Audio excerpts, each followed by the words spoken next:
Kim Simmonds, founder and CEO of Law 365 and Cloud Contracts 365. Welcome to the show. Hi, Gavin. Thanks for having me.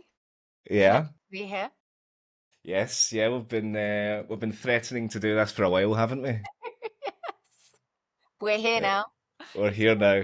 That's all that matters. Um, Kim, for people that will be listening, some of which will know who you are, of course, and some, of course, won't. Would you mind or kindly mind introducing yourself? Bit of a soup to nuts, high level about you, your career, and where you are now.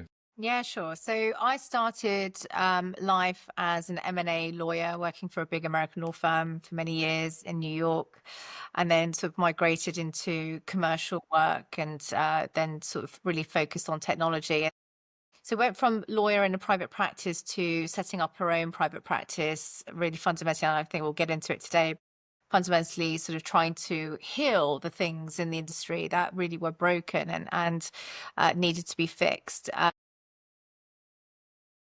That's Law 365 was born sort of 10 years ago. It's a thriving law firm with sort of really good core principles at its heart. And then I've sort of 2.5 years ago went on an AI journey before the advent of ChatGPT, which I guess we're going to explore today as well, called Cloud Contracts 365. And that's a SaaS legal tech tool. And again, so sort of still running the two businesses side by side and really just enjoying the process. Nice. And what one thing that I've thought was interesting because previously Big Law, M&A, then founded Law 365. What made you kind of go vertical instead of broader, i.e., focused on Microsoft partners? Yeah, so it was a journey. I mean, I worked for, firms that were generalists. They didn't really have a niche focus. I mean, you did have some specialization, obviously, but they weren't really sort of nichely focused, and that was all they did. I think when you set up on your own, you've got to find a USP. And for me, I was like, well, I've been in technology. I've been working so the background is I was working for a Microsoft partner business as a client for many years, and I was effectively acting like their in-house counsel, even though I was working in private practice. They were my client who I brought in and I really sort of nurtured all the way through. And because of that, I lifted the hood up on the business and really understood the nooks and crannies of that business. I understood the cash flow constraints. I understood like the headaches that they have with deliveries. I understood more than just the contract issues. So I was able to adapt that knowledge into contract negotiations, into advisory services that really I thought this is quite special. And there's 30,000 Microsoft partners in the UK, 3.5 million worldwide. And I was like, well, this is a market, right? This is a market you could kind of go into. And then when I decided to go on my own, I thought, well, how am I going to set myself apart from all these big law firms with much more reputation and much more sort of on the case studies? And that's how I did it. I kind of went, well, I'm really good at this. I know it back to front. There's got to be some more people out there that need my help. And I'm frustrated at going to general commercial lawyers who don't really understand it. So that's kind of how the journey evolved, really. And how do you feel like you have leveraged being, as you say, in the beginning, 10 years on now, but in the beginning, Law 365 come up against these global behemoths that will probably service Microsoft. Like, how did you leverage and get ahead of them? Yeah, so I had to really think innovatively about what was my offering compared to them. I mean, obviously, I had the specialization angle, so that was always a winning ticket because people knew I could speak Microsoft. And that was really important. They didn't have to explain their business to me, which is half the frustration of working with lawyers that are not specialists. Um, but I started a subscription service. Now, this is 10 years ago when subscriptions were just not a thing. Like, who would do subscription? Why would you do discounted rates? Why would you do that? And I always thought, like a tech business, I always thought tech businesses are all about recurring revenue. Why are law firms, as professional services businesses, not focused on recurring revenue? They just hope that the client will come back time and time again, but they don't put things in place to kind of keep them coming back. So the subscription service, which actually became an award-winning service, was the game changer because it gave them transparency of cost. They knew what they were getting for their money. There was no hidden surprises. And they also understood how much time things took. They kind of and this again, this is part of the journey that I went on, was the cost transparency. Like, people don't know, does a lawyer really need 20 hours to do that? Or is it 2 hours? And they're just telling me it takes 20. And that was a big thing. There were barriers 10 years ago. I mean, even today, but 10 years ago, there was many barriers to people working with lawyers. So that's kind of where I kind of set myself apart. Where I love that you kind of segmented into the kind of cost model and how long it's taken. People were definitely going to get into that a little bit later, but okay, so Law 365, and then use those years of legal experience to then build cloud contracts. So, do you want to explain a little bit about the business model there? Yeah. So before I go into the business model, it's the ethos of why did I Mm, even build this business? And why? Yeah. what I found was it was great working with startups and really small businesses, but they're quite price sensitive. And when you are building a business, you have got overhead costs that are quite extensive. So there's a certain price point you have to come to the market with. You can't kind of drop below it. And what I found is, okay, I had to pivot as a small business owner to go from, a startup market that were price sensitive, and I had to work with them for many years, and that was great, to more established businesses that were actually more able to kind of spend the money. And I thought along the way, but I don't want to lose out on that market. I don't want to lose the startup market. Like, I have a real connection with them. And we're understanding that they need legal advice. That, again, I don't want to be cost prohibitive. And I'm going to say this like time and time again in this podcast because it's so important. Democratizing legal, being cost prohibitive. These are things that are barriers to more people, more businesses using lawyers or legal advice, having legal advice. And it costs the market a huge amount of money, because if they're not getting legal advice, they're running risk, which causes more insolvency in the marketplace, which causes a knock-on effect on our economy. So really the journey for me was to support the startup and small business market, right? And that's why I thought of cloud contracts. Now, cloud contracts, it's 365, it's a platform. People go and self-serve. And this is the beautiful thing about it. It's for, small businesses that go into the platform. They can create their contracts instantly from fit for purpose templates. They can review contracts instantly using AI machine learning, and they can manage contracts using e-signature functionality, data room access, automatic renewal reminders. So it's your everyday tool at a cost efficient price point with no lawyers involved. All in the one place. All in one place. Yes. Beautiful. Yeah. Beautiful. And I did skip over that, and I never skip over that. I don't know why I did, but I always ask the why behind, or I always ask like the specific moment or pain point that sparked the idea. Now, you've probably been thinking about, man, there's got to be a more efficient, quicker way to do this all in one place. Probably thought it for a long time, but what was the kind of moment where you just thought, fuck it, I'm gonna go and hire a developer, and I'm just gonna go and build this thing? I think, there were a few occasions where clients came to me and they were very small businesses. And again, I just, my biggest why is democratizing legal. Like, I find it really, I don't like the idea of people not being able to access legal in the same way that I don't like people not being able to access healthcare if they need it. Hmm. And I think that's really important. So for my big driver was I had a few of these clients and they couldn't afford the prices, and I couldn't drop below the prices. And I just thought, come on, I must be able to automate some of this stuff. And it's template work, right? I can automate this. I've got great templates I've designed over the years. Why can't I use those specifically designed contracts and just build questions around it and get people to just answer the questions and build it?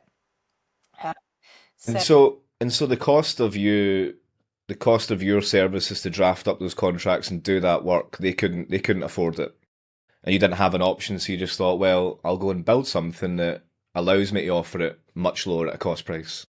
yeah, and also just to add, because I wasn't offering it, either they were going to build it themselves through Hmm. crappy templates that they had, okay, or using now ChatGPT. They didn't back then because it didn't exist, or they were recycling contracts from their old companies that were just totally not fit for purpose for their businesses, and then coming up against problems when things went wrong, right? Payment wasn't being paid. Well, where are your payment terms? What have you done with that? Or something's happened. We've leaked data protection.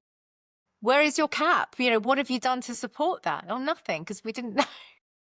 That was kind of the driver for me. It was like, well, they're going, where else are they going? They're not going to another law firm because they're all cost prohibitive.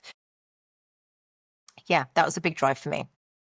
And where is the business now, cloud contracts? Like since launching, you've now built a team.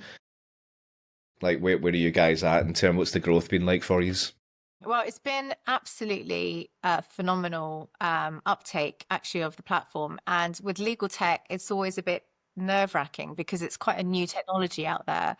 And it's, you don't know if people want to adopt like a legal tech product. People still want to trust what they're using, and going to lawyers, they can at least have a sense of trust because they're lawyers and they're hopefully regulated and all the rest of it. But I think a lot of them, building that trust is really important, but the uptake has been phenomenal. And I think it's because people knew that what they were doing was not adequate enough, but because the cost was so efficient, I'm going to say not low, efficient, they were able to go to the platform and go, this is a no-brainer. Yeah. Yeah, excellent. And what's the general mood what's the general mood among the in-house legal teams that you're working with at the moment and that you continue to speak with, I would imagine, on a weekly basis? Like when it comes to using AI and legal tech, you mentioned maybe some reticence still in adopting. Like, are people excited, skeptical, overwhelmed? Like what you kind of seeing, feeling out there? Such a mixed bag. It's such a mixed bag. I think there are two camps. There are those who embrace technology and embrace the changes that they know it's going to happen, right? So they're digging their head out the sand. And then there's the camp that goes, they're never going to be as accurate as me. They're never going to do what we need, what I can do. It's not going to be a time saver. It's going to be a time waster because I'm going to spend time onboarding and trying to figure things out and adoption and all the rest of it. So there's a real mixed bag. And, in terms of the contract reviewer element in our platform, which reviews contracts instantly, literally rags it red, amber, green for you, tells you where the risks are, legal risk, and how to push back, right? That's a game changer. And for any junior lawyer coming through the ranks or any really busy in-house counsel, for them to be able to just use the tool and look very quickly where the risk areas are and then do their own sort of redlining, it is completely a time saver. But it's that mindset of, but oh, we didn't quite get that exactly right, so therefore I can't rely on it. Well, you can, because you know what you're supposed to be reading. So I think there's a real difference between the schools of thought of how to use AI, whether we should be using AI, how accurate AI might be. And ultimately, I think those who use AI right now will survive the next 5 years. I'm very sure about that. And those who don't, I'm not sure. If I could coin that phrase or patent that phrase of you didn't say it, but just made me think of it, where lawyers won't be replaced with AI. Lawyers that use AI will replace lawyers. Uh, it's probably really true. But whilst there's a lot of hype, not to be playing devil's advocate, this is just generally what I think. I think we're still only like 5% into legal tech, really.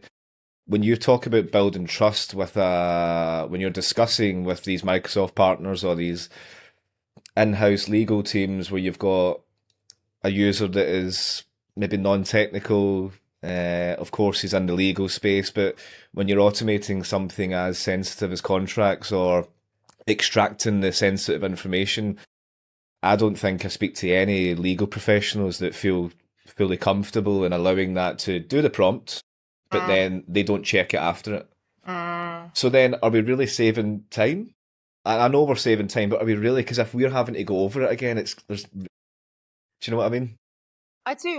And I think there's two things here. Like if you're talking to a business owner who has no legal training, then it's not just a time saver, but it's really important because it's going to give you legal understanding of those terms. So for that market, it's 100% useful. It's 100% more, it's 100% better than what they're doing right now, which is trying to figure it out themselves. And most of them fall asleep, to be quite honest with you, after page 5, right? And if you're looking at a 50-page contract, That's a big thing.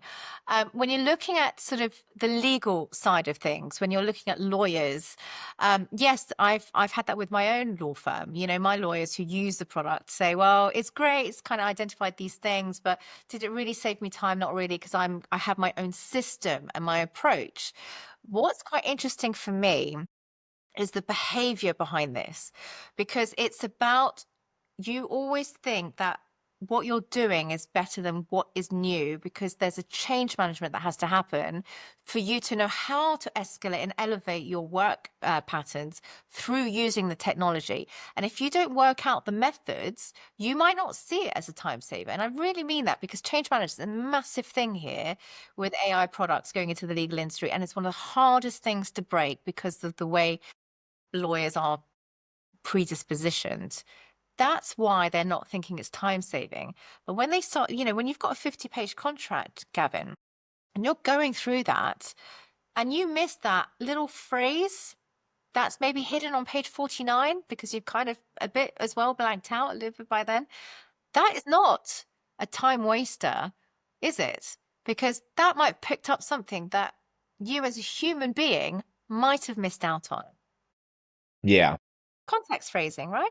Yeah, yeah. I mean, the lazy lawyer puts the prompt in and doesn't check it, and he just takes it verbatim, you know, what it produces. But to your point, yeah, I think like if you're checking over it again and you spot that one thing that maybe it didn't spot, but it spotted everything else for you, then yeah, it's a massive time saver, and you've left your client, you've represented your client, you're not leaving them liable. But again, it just requires that human in the loop. But I think there's a recent podcast that I've done in conversations that provocative statement of is AI making lawyers lazier, more efficient? I think there's absolutely no doubt it's making them more efficient. You know, I think there's a small minority that it may make them a bit lazier. You know. Well, I think it will help them. It will help free up their time to think about things. So I always say AI products is really good for low-hanging fruit work, right? The stuff that is boring, like, you know, just boring for them to do. The stuff that they need to be really concentrating on as lawyers, especially in the next 5 years, is doing high level advisory work. It's so important, being more of the advisor to a business than just pushing the paperwork. That's where AI can push the paperwork, do the boring stuff for you, so you can be freed up to do more interesting stuff. I don't think it creates a lazier lawyer. I think it creates a work smarter, not harder lawyer, who then frees up their time to do more high level stuff. Maybe go into business, you know, initiatives and think about how to merge the skill set of a lawyer with, you know, sitting on boards and helping them with real business strategy that lawyers can really partake in, but they don't have time to do all the time because they're doing all this kind of, you know, standard work. So I think that's the sort of stuff. And also, just to say, on my technology, you don't have to prompt it. So the difference with our technology is it prompts itself. So you just have to put a contract through it. It does all the thinking for you. So you don't even have to be someone with experience to know how to use the tool. It was built for business owners, not for lawyers. So it's really built for, you know, training, paralegals, people who have absolutely no idea or experience to know what to ask it. The thing that really struck me, and I can't remember the figures here, and I'm not teeing you up for cost models, but I just found it quite, and I've went through something recently, as you know, and the cost of going through that, which was about 2 hours worth of review of paperwork, I think was about just shy of 2 grand, right, to review a couple of pages, basically. And your tool could effectively have done that for me. I mean, how much is the annual cost to sign up to? The lowest package is 2.5 grand a year, and it Two would and a have half done it grand. instantly within 25 seconds. And it would have probably spotted all the onerous clauses on me and the risks, etc. I hope so, but yes, it's supposed to. It's a good I tool. think, Yes. yeah, but that's amazing though. It's a full year's legal services, which if you go down the traditional route for a small business owner, you almost don't want to get the legal advice because it's so expensive. Which goes back to my why I built it, what the whole thing about democratizing legal was, which is why we won, you know, the most incredible award last year, which is like the Oscars for the legal tech industry. It's exactly why we are there doing what we're doing, because a lot of the tools out there are not built for that kind of market. But when you can start from that market, every market above it can still use it. Yeah. And we talk a lot about where it can be applied, document management, automating workflows, taking all those tedious tasks, low-hanging fruit, etc. But I think a good question to flip it is where right now do you have a sense or a feeling of where it should not be applied, like where the work truly requires a human touch, and we're probably just a long way off it. Yeah, I think when you actually really need an advisory service, and what I mean by that is, let's say you're going through, you've got multiple different options in front of you of how to do something, and you're not sure how to approach it. You know, having a lawyer to come in and really help you think through the problems. So I'm thinking, let's think about employment here, right? Because the tool will start to do employment contracts and handbooks. But you might have a situation where you go, well, I can read the blurb and I know what a settlement agreement kind of does, but actually, do I need a settlement agreement really in this particular case scenario with my employee? Do I need a redundancy process? Do I need something else? And that's where the tool's going to really struggle because it can't apply a case by case basis at the moment, but it can't apply a case by case basis of what your problem is that you're trying to solve.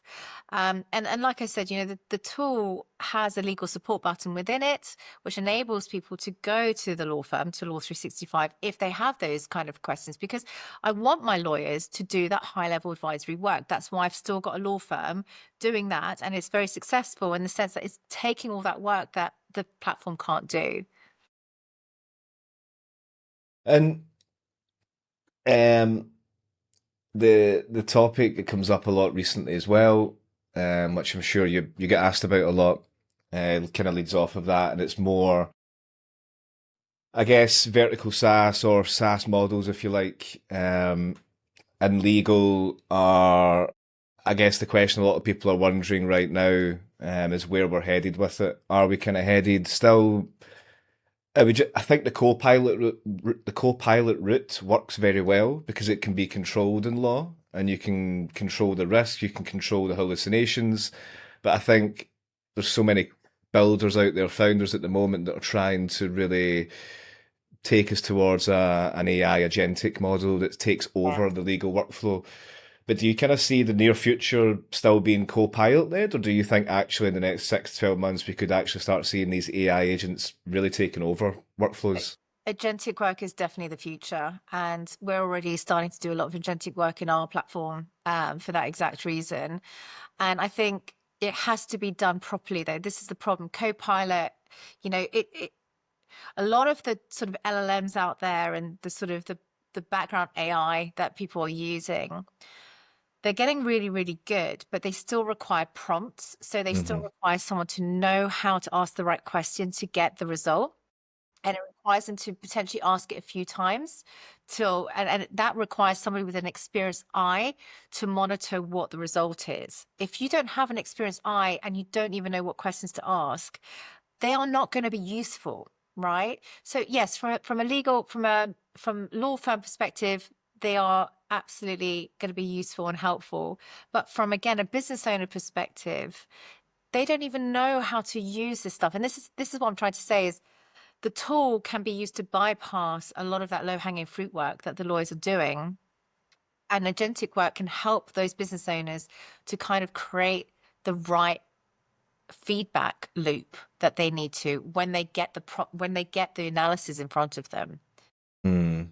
It is incredible. Like, I mean, I find it fascinating that people fear it, AI, because it's, Yeah. I can put a question in there about something and it produces information, you know, it would take me hours to get. But ultimately, we need to remember, where is the information coming from pre-AI? We used to sit and go onto Google and use all our different sources and just bring it together. It's not smarter than us, it's just better at pulling data together, unstructured data that's everywhere, just pulls it together for us. But so the fear for me is, I don't know, I find it a bit odd with the scaremongering. Like, is it going to replace us? And I don't want to use it. We see a law firms and in-house teams still not really adopting it, and I feel like 2025 is absolutely the year of adoption. But it'll be interesting to see where we are this time next year with it.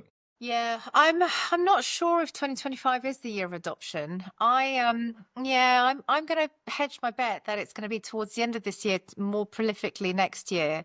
And the reason that is, mainly because actually we're going through quite a lot of economic uncertainty, and a lot of people don't want to be putting tools in place when they're not quite sure where everything's kind of going in life, because it's just more cost in a business, right? That's how they see it. And people are reluctant to reduce headcount if they don't need to. Again, this is a bit of a year of uncertainty. And when you have an uncertain year, people are reluctant to kind of move with a change. They don't have much to play with if it goes wrong. So I'm hedging my bet that's going to be more next year. However, there is more adoption for sure, and there is more curiosity. There's still a lot more curiosity.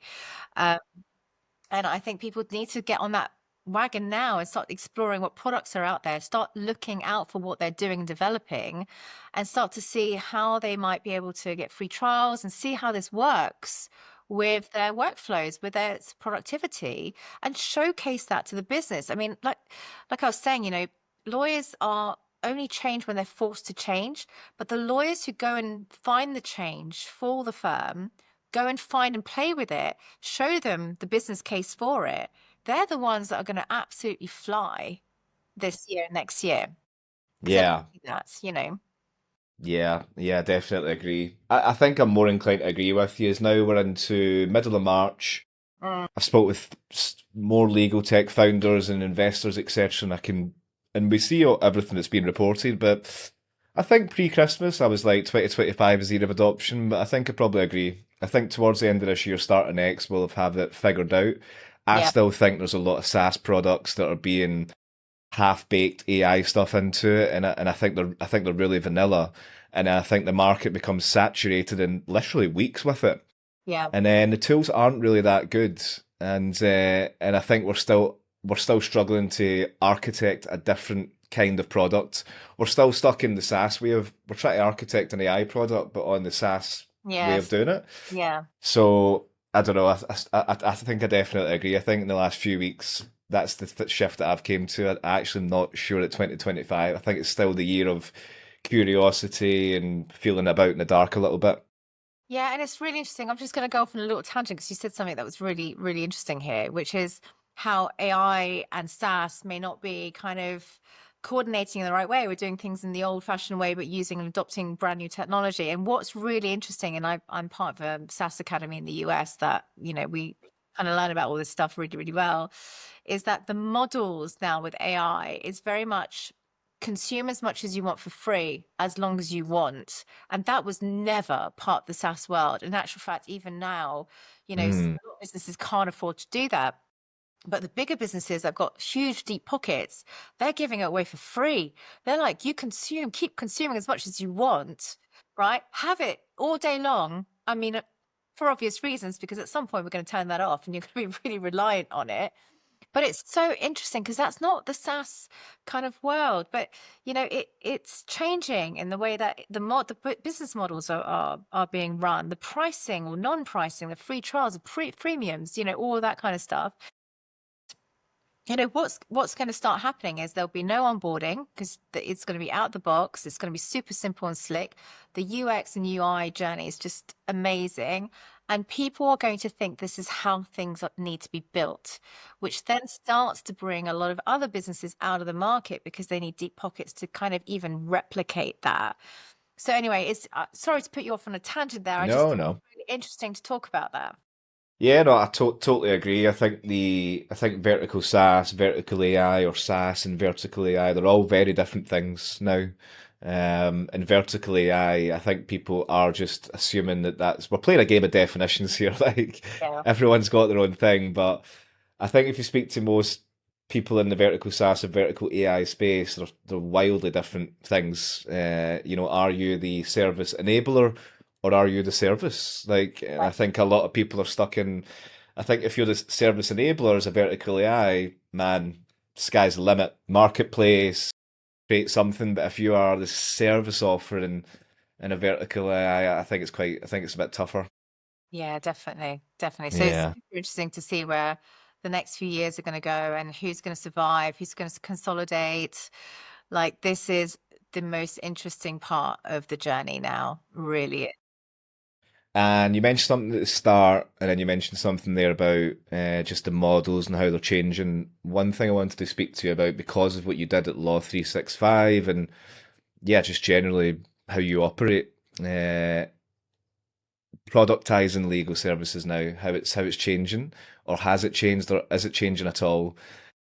I had a chat with somebody the other day, and we were kind of talking about it, and it's like years and years ago we spoke about something called the emperor has no tech, and talking in legal terms, I was like, well, the emperor has no billable hours. Like everyone says, the billable hours dead, and we're not going to do it anymore. We can do things faster. We're technology enabled, therefore we don't need to charge more for our time, but everyone still does it. Mm. Like, so what is happening with the billable hour? Oh, it's such a big question, Gavin. It's such a big question. I think it's why do we have it? Let's think about why we have it in the first Because place. because you get paid for your time. Like I, as a executive search consultant, get paid for my time. Right. But it's because the business needs to make like 3x or whatever on each head, right? So how do you monitor capacity, and how do you monitor like how much you're making per head, and versus what you're paying per hour? Okay. So this is kind of how the billable model kind of came about. It was an easy way of monitoring the the benefits or non-benefits of those particular fee earners, right? So if you're going to replace it, which is a good idea, what are you going to put in place to keep monitoring that? Because you still have to make, as a business, you still have to make money. You can't just be like, great, I've got these salaries and I've got this turnover, but you've got to monitor like where is that coming from? So you've really got to think about that's very operational, and you have to think about how do you set your firm up successfully to manage the operational side of that, and to know how much work you can chuck out and what's the fixed price on that, and how many hours is that still going to take, because you still have people to service that. Any people-led business, you're always going to have a headache with things like that, because you've got to get output and input, right? Productizing is really interesting kind of place in professional services, because as you say, it's coming up more and more and more, and people are productizing in different ways now. So what we're doing, obviously we've got the subscription package, but and if anyone hasn't heard of Alex Hormozy, they really need to listen to this guy, Alex Hormozy, because he is Yeah. a marketing guy. He Yeah, I talks, know. I've listened to his podcast with Stephen Bartlett the other week there yeah, actually. he is phenomenal. And honestly, lawyers are not very good at knowing what this kind of stuff what there is out there, but it's effectively doing a no-brainer package. Like you can do 50K packages, 100K packages from a law firm, right? And you could give out loads and loads and loads without using manpower or woman power. Okay. It's effectively building these packages up and productizing what the lawyer's outputs can be, and rinse and repeat, and finding ways to kind of do that. So it's interesting, but I think it's where we have to go. But it's a very considered place, and you have to sit down and really think how you're going to make the money, and you've got to have that strategy in place. So you don't think anyone's doing it yet? I don't think they're doing it fully. I think they're No. dipping their toes in. There's retainers, there's some subscriptions out there, some packages, but they're dipping their toes. If you're Yeah, going to do yeah. it, you really should start to push it out to being sort of Hmm. percent there. Yeah, I never get an answer Right. because you're right. It's such a big question. It's what the profession was kind of built on. Relationships and billable hours, like, Yeah. and your legal knowledge, of course. But so it's such a How yeah. can you automate that again? You don't have to build a platform like cloud contracts, but how can you automate that in a simple way? It's just thinking outside the box a bit. I think the change management piece, not just on the tech sides of adoption, but maybe the change management piece on the model and the operational sides is a hangover off the back of the adoption. Should be something that like get Alex Hormozian to give a masterclass to all these legal firms. Totally. Unfortunately, I don't think it will go over over the heads, but I don't mean that in a nasty way. I just mean because it is such a change to how Yeah. we do things. It's like packages, what are they? Like, why are you giving 50? Like, how much time am I going to need to do that? And it's such a different shift. Yeah, I think lawyers want it, but they just don't know what that's going to look like for them, because it's like looking over the fence and saying, well, that looks nice, but am I really going to survive with that? Mm. Do you think lawyers struggle more with giving up the control or with trusting the technology? I'm going to get myself into trouble here, Gavin. I'm not lawyer bashing at all because I am a lawyer. Um, Yeah, I, exactly. You're a practicing lawyer, so you're bashing well, yourself. I am. So there you go. Really about a lack of, is it lack of control? I think it's the unknown. I think it's the unknown. I think lawyers in particular really genuinely suffer with the unknown. And when they haven't tried it, or they've seen lots of firms do it successfully, or lots of people advocating it from their peers, they don't want to step into it. And it is that loss of control in some ways because they won't have control over their future because they don't know what the future looks like. And this happens with every revolution. Every revolution is always like you have to step into the unknown to try and figure out a better way. You can fail fast and go back if you need to, or adopt and change and pivot, but you got to try and step into the unknown. Hmm. Yeah, it's a great point. And what advice do you give off the back of that answer there? What advice would you give to someone, a lawyer, now building that wants to build something of their own in this market, like post Gen AI? Have you got? Do you think you've got any pearls of wisdom? Well, the one thing I've always said to people, and I've lived by this, is to figure out what problem you're trying to solve, because there's nothing worse than trying to build something because everyone else is building it, so it must be right, or oh, I just want to have something that's slightly different out there. Figure out what problem are you solving with building that product, and really figure out if there's a market for it, because there's nothing worse than having a problem you really want to solve, but no one else wants to solve that problem. But And how do you validate that in this market where it's so crowded? Like, how do you validate if it's a problem or if it's not, if it's even been built 100 times over? Because it just feels like, again, the legal tech market is becoming so saturated. So lawyers must be sitting thinking, man, similar to your point, like I need to build this. But was there a time when you built cloud contracts that you thought this must exist? Someone must have built this already. yeah, I did. And it was weird because like I said, it was before ChatGPT. So we were using machine learning before like LLMs were a thing. So we built Yeah, everything in a really hard, expensive way. That's why in some ways our technology is pretty good because it's a lot more accurate. yeah. But it is. And the advice I'd say is, you've really got to figure out, you've got to figure out why you're doing it. You've really got to figure out why you're doing it. Because if you're doing it because everyone else is doing it, your business probably won't succeed, if I'm being really honest, unless you've got people around you that, have their own why and they're building it around you. But, you know, the problem you're trying to solve, pick a vertical, test it out, find out if there's not enough of a market. And that's market research, right? You can ask people how to do market research. But have the passion behind it. If you're building for the sake of it, you're not passionate about it, right? Like for me, my why, my passion was democratizing legal. It's very specific. It's to business owners predominantly.